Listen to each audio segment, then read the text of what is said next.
Donald Trump threatening to fire Federal Reserve Chairman Jerome Powell for not lowering interest rates should terrify you. Here's a recent example where political meddling with a central bank led to disaster. And it all has to do with this man, President Erdogan of Turkey. Back in 2018, Turkey was suffering from high inflation and a weakening currency. And Erdogan did not want to do what every single economist in the world would advise in this situation, which is to raise interest rates. In fact, he wanted to lower interest rates because he believed that would cure inflation in Turkey.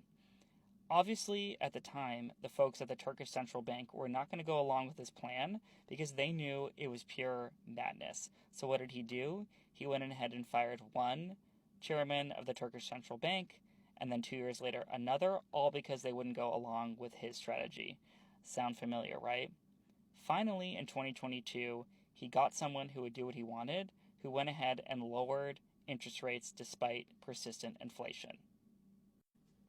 Predictably, disaster ensued. You can see here in 2022, when they started lowering interest rates, that's that golden line, inflation exploded above 90%.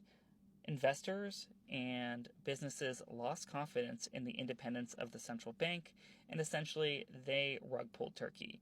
And the lira's value collapsed.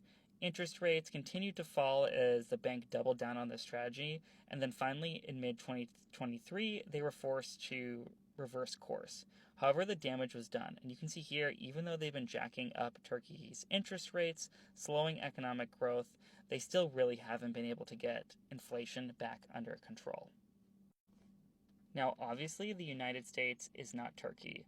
However, messing with the independence of our central bank could prove disastrous for our economy, for inflation, and the globe as a whole, as our economy is way more important internationally than Turkey's.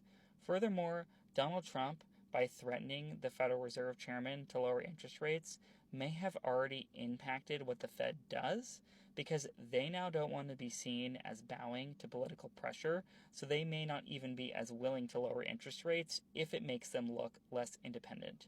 And of course, we wouldn't even be in this situation if it wasn't for Donald Trump's back and forth crazy tariff policy, because that's the whole reason, or one of the main reasons, why the Fed doesn't want to lower interest rates is because of future potential inflation caused by Donald Trump's tariffs.